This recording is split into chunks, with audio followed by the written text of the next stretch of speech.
నేను వచ్చిన ఇక్కడికి ఫీల్డ్ మీద నేను అనేక సార్లు రాచకొండ సిపి గారితో మాట్లాడినా, అనేక సార్లు మల్కాగిరి కలెక్టర్ గారితో మాట్లాడినా, అనేక సార్లు ఇక్కడ ఉన్న డీసీపీలతో మాట్లాడినా, నిన్న స్వయంగా రెవెన్యూ మంత్రి శ్రీనివాసరెడ్డి గారితో కూడా మాట్లాడినా.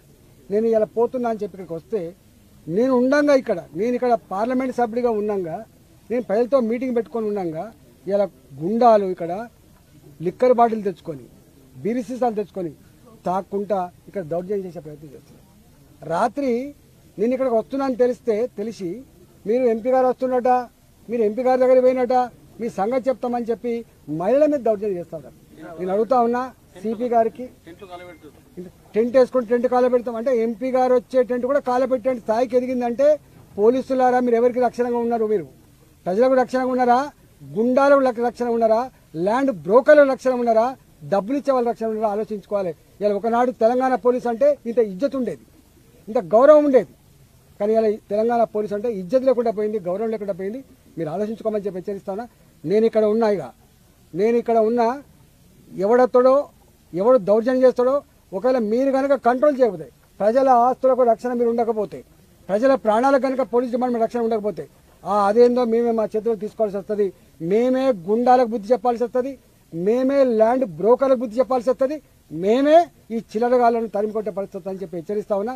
ఇప్పటికైనా పిచ్చి వేషాలు వేయకుండా మీరు వెంటనే స్పందించి, రెవెన్యూ అధికారులు పోలీసులు వెంటనే స్పందించి దీని మీద సంపూర్ణ ఎంక్వైరీ చేసి ప్రజలకు వెంటనే రక్షణ కల్పించి ప్రజల ఆస్తులకు రక్షణ కల్పించాలని చెప్పి ఈ సందర్భంగా నేను ఎంపీగా పార్లమెంట్ సభ్యుగా డిమాండ్ చేస్తున్నా.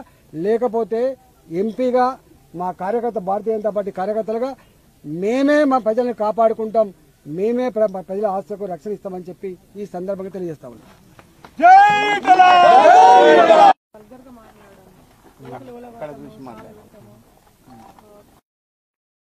మా చేతులు చూపెట్టుకుంటే బెదిరియడము, మరి కంప్లైంట్ ఇస్తే కూడా అసలు పోలీసులు పట్టించుకోలేదు. మినిమం మర్యాద కూడా ఇవ్వలేదు సార్. మేము పోతే స్టేషన్కి పోతే నైట్ ఫోన్ చేసి ఏమంటున్నారు, మీ ఇల్లు మా పరిధికి రాదు, మీరు నెట్కి ఫోన్ చేయండి అని అంటారు సార్. టెంట్ వేస్తే ఎవ్వడం సోపని వేస్తారు అక్కడ అని చాలా వల్గర్గా మాట్లాడారు సార్. లేడీస్ అని కూడా చూడలేదు.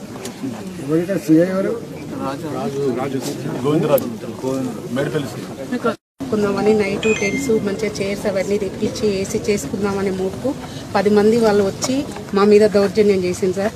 కొట్టడానికి మీది కురుకొచ్చుడు, రాళ్ళు పట్టుకొని ఉరుకొచ్చింది సార్. మేము ఏంటిది అని మేము పిఎస్సి కంప్లైంట్ ఇస్తే పోలీస్ వాళ్ళు మేము ఇచ్చినాక 1 అవర్ తర్వాత వచ్చింది సార్. అప్పటి వరకు వాళ్ళు చంపాను సార్. నైట్ 12 దాకా తిరిగింది సార్ వాళ్ళు ఇట్లా 3 టైమ్స్ సార్ ఇట్లా చేయడం పెట్టి సిపికి కలెక్టర్కి పొంగులేటి శ్రీనివాసరెడ్డి గారికి తర్వాత కలెక్టర్ కోటి సిపి కోటి పొంగులేటి శ్రీనివాసరెడ్డి గారి కోటి